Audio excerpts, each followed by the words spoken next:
Thank you for the introduction, and thank you for the opportunity to join you in this panel. The title of my talk is Advanced HIV Disease at the Outpatient Department, Opportunities for Intervention. I come from the Philippines, which has much to benefit from this topic today, and as you may have experienced earlier from the whole conference. I present the case of a 26-year-old male who complained of headache with multiple episodes of vomiting 4 weeks prior to admission. During an initial visit to a private clinic, cranial CT scan was done, which was normal. He was given unrecalled medications, which he took with poor compliance. The headache and vomiting persisted. In the 3 weeks that followed, he had general body weakness and noted blurring of vision. A week prior to the admission, he consulted a second clinic where an HIV test was done and which was positive. He was advised admission, but he refused. He was given fluconazole 200 milligrams once a day for oral thrush, along with betahistine and multivitamins.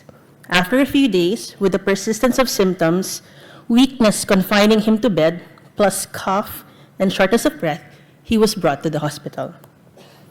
Upon admission, he showed mild signs of brain injury and respiratory distress. A fundoscopy revealed grade 1 papilledema. The two main conditions at this point were a respiratory process, bacterial pneumonia versus pneumocystis, and the subacute to chronic CNS infection, TB meningitis versus cryptococcal meningitis. For the pneumonia, he was given both piperacillin tazobactam and azithromycin, and cotrimoxazole plus prednisone for the PCP.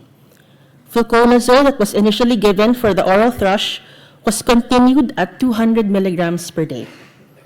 A lumbar tap was done, which revealed an opening pressure of 15, positive for the India Ink test, and latex agglutination test with a ratio of 1:1024. The fluconazole dose was increased to 1,200 milligrams per day, and amphotericin B deoxycholate was added for the induction dose. The CSF and blood culture grew Cryptococcus neoformans, and respiratory studies were negative for both PCP and PTB. Patient expired after 17 hospital days. So the first issue I'd like to discuss is the opportunity for intervention at the outpatient visit for AHD cases like this. It's a sad fact that in Asia, 72% of people living with HIV are late presenters. The same is seen in the Philippines. This may be a rational conclusion since time is needed for complications to develop, but it has been also postulated that these populations may have a lower perceived risk for HIV. This case unfortunately highlights missed opportunities that we may have encountered ourselves. First, the chance to do an HIV test on the first visit. Second, a point-of-care CD4 test which takes 20 to 40 minutes and would have determined the likelihood of OIs and guide the physician on ART initiation. And thirdly, ideally, routine screening for OIs that are guided by CD4 counts, like the cryptococcal antigen test, a fundoscopy for CMV retinitis, and the universal screening for TB. In many of these settings, however, access to these point-of-care tests is not universal. The value of having a serum CRAG test or cryptococcal antigen test as a screening tool for patients with risk for cryptococcal meningitis should be emphasized. Other methods include latex agglutination, ELISA, and the 15-minute point-of-care lateral flow assay. The WHO guidelines recommend screening at a CD4 count of 100 and even conditionally at 200. If you test negative, you can start ART. If you test positive, start with preemptive therapy while further confirming cryptococcal meningitis via a lumbar puncture regardless of symptoms. This test and treat modality, using fluconazole as induction, consolidation, and maintenance, has been shown to decrease the incidence of cryptococcal meningitis from 20 to 5%, as well as reduce mortality. In fact, a campaign to end cryptococcal meningitis by 2030 encourages setting national targets to achieve a CRAG screening of 95% among those who are eligible. Cryptococcal antigenemia is a spectrum of clinical conditions, from preclinical asymptomatic infection, subclinical infection, and overt meningitis, when we expect a CRAG-positive CSF. This whole process, if untreated, can develop within a median of 3 weeks. An untreated baseline cryptococcal antigenemia predicts the development of cryptococcal meningitis within 1 year with 100% sensitivity and 96% specificity. Cryptococcal infection rarely develops in those who test negative with CRAG. So just a few things that describe cryptococcal antigenemia. 1, despite antifungal treatment, testing positive for CRAG results in a 2 to 3-fold higher mortality risk within 6 months compared to those without antigenemia. Because the majority of deaths are still related to cryptococcal infection, it is postulated that fluconazole alone as a preemptive therapy might be inadequate. Number 2, the increased risk of mortality among CRAG positive may be a genetic predisposition. Having antigenemia might increase susceptibility to other pathogens, and the cryptococcal pathogen itself and its components have multiple immunosuppressive effects. And third, because of the possibility that fluconazole alone may not be enough as preemptive therapy, clinical trials are underway comparing it to other regimens.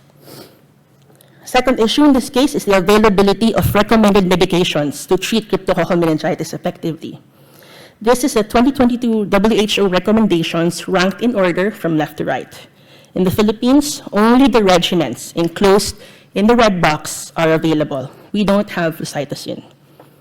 The recommendations were changed after an RCT comparing a single high dose of liposomal amphotericin B combined with oral flucytosine and fluconazole for 14 days was found to have a lower mortality risk than the previous 2018 recommendation, with a risk difference of minus 5.7, and significantly fewer experiences of adverse events such as anemia and hypokalemia. There is substantial difference in cost between liposomal amphotericin B versus amphotericin B deoxycholate. However, we must look at the overall cost difference of therapy.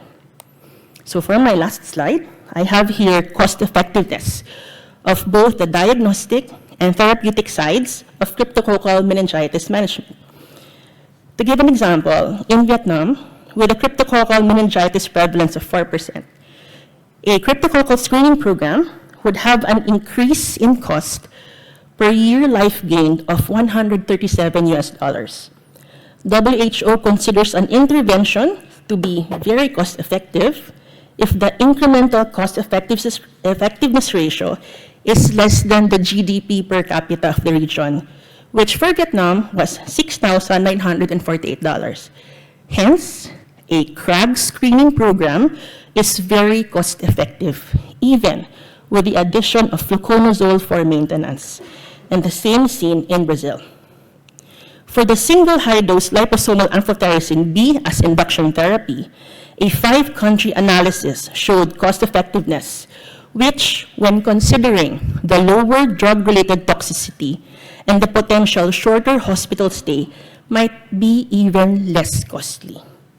Access to liposomal amphotericin B and even flucytosine remains extremely limited in low to middle income countries.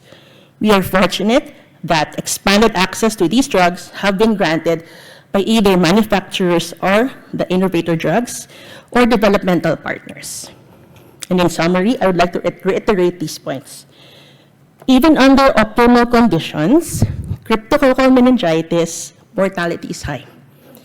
CRAG screen and test approach reduces the incidence of cryptococcal meningitis. Point-of-care CD4 cell count can facilitate same-day initiation of fluconazole as preemptive therapy. Cryptococcal antigenemia remains a risk factor for death in advanced HIV disease.